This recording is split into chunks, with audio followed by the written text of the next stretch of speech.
নমস্কাৰ বন্ধুসকল প্ৰথমতে সকলোকে থেংক ইউ সো মাচ ইমান মৰম আৰু সাপোৰ্ট কৰি কেনে মোৰ 500 সাবস্ক্ৰাইবাৰ কমপ্লিট কৰি দিয়াৰ বাবে বিশেষকৈ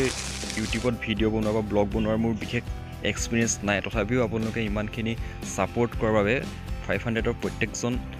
সাবস্ক্ৰাইবাৰকে মোৰ ফালৰ পৰা পাৰ্চনেলি থেংক ইউ সো মাচ ভাল লাগিল ইমানখিনি মৰম আৰু সাপোৰ্ট কৰাৰ বাবে মই আছোঁ বৰ্তমান ডিব্ৰুগড়ত বিশেষকৈ আপোনালোকে গম পাই ডিব্ৰুগড়খন টি গাৰ্ডেনৰ কাৰণে বহুত ফেমাছ অসমৰ আটাইতকৈ বেছি টি গাৰ্ডেন থকা ডিষ্ট্ৰিক্টটোৱে হৈছে ডিব্ৰুগড় গতিকে মই আপোনালোকক টি গাৰ্ডেনৰ এটা সৰু ভিউ আপোনালোকক দেখাই দিছোঁ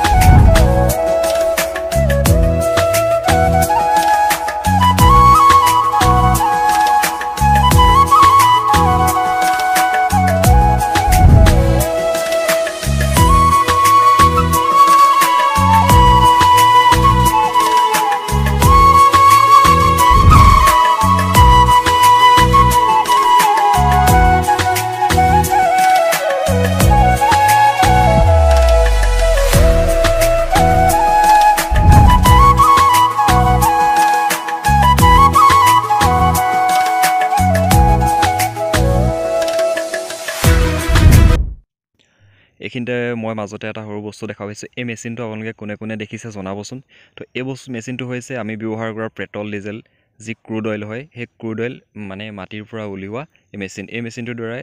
ক্ৰুড অইল উলিওৱা হয় চ' তাক ফিল্টাৰ কৰি পাছত আমি পেট্ৰল ডিজেল কেৰাচিন বা এনে বিভিন্ন ধৰণৰ পেট্ৰলিয়াম জাতীয় বস্তু আমি ব্যৱহাৰ কৰিব পাৰোঁ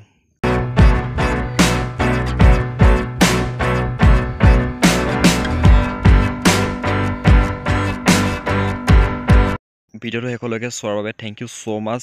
এনেদৰে ছাপোৰ্ট কৰি যাব ভাল ভাল ভিডিঅ' আপোনালোকৰ মাজত দি যাবলৈ চেষ্টা কৰিম ভিডিঅ'টো যদি ভাল পালে প্লিজ ছাবস্ক্ৰাইব কৰি দিব থেংক ইউ সো মাচ